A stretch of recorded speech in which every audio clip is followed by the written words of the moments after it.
गेल्या काही दिवसांपासून घडत असलेल्या घटनांमुळे बीड जिल्ह्याची प्रतिमा मलिन होत असल्याची चर्चा सुरू आहे। बीडमध्ये राजकारणाची पातळी घसरल्याचं देखील वारंवार बोललं जात आहे। याचं कारण नेमकं काय आहे तेही पाहूयात।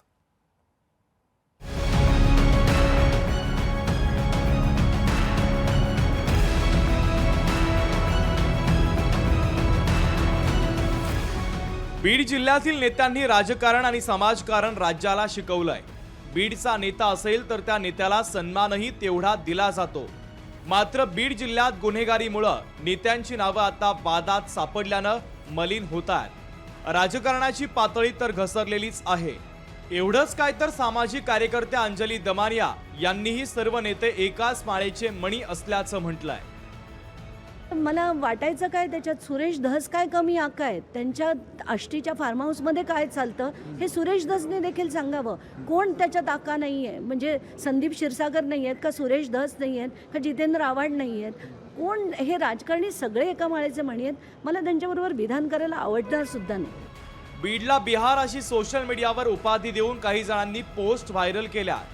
बीड जिल्ह्यातील राजकारण देखील कट्टरतेचं आणि आरपार असलेलं राजकारण म्हणून आता ओळखलं जातंय। एकीकडे ज्या बीड जिल्ह्याचं नाव राजकारणामध्ये विद्यापीठ म्हणून ओळखलं जायचं, त्याच बीडमध्ये आता एकमेकांच्या विरोधात मनात द्वेष पाहायला मिळतोय।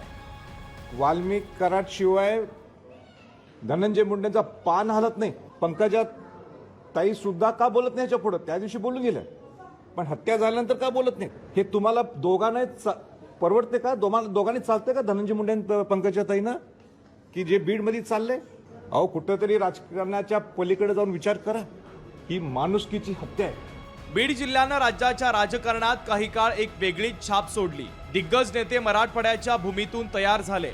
मात्र आताच्या नेत्यांना पाहून जुने नेते असते तर काय म्हणाले असते असा प्रश्न उपस्थित होतोय। तसंच नेत्यांच्या फार्म हाऊस पासून तर बसलेल्या टेबलावरची आणि गुन्हेगारीची बीडमध्ये चर्चा रंगताना दिसतेय। आता अंजली दमानिया यांनी सुद्धा आता एक गंभीर स्वरूपाचा प्रश्न जो आहे तो उपस्थित केला। एक मोठा सवाल जो आहे तो सुरेश धसांना विचारलेला आहे। तुमच्या फार्म हाऊसवर काय चालतं अशा प्रकारचं विधान करून सगळे एकाच माळीचे मणी अशा प्रकारे बीडच्या नेत्यांना संबोधलेलं आहे। त्यामुळे अंजली दमानिया यांनी आता बीडचे नेतेच धारेवर धरलेले आहेत। सचिन बडे, लोकशाही मराठी, छत्रपती संभाजीनगर। लोकशाही मराठी ऐका, पहा, जागरूक रहा।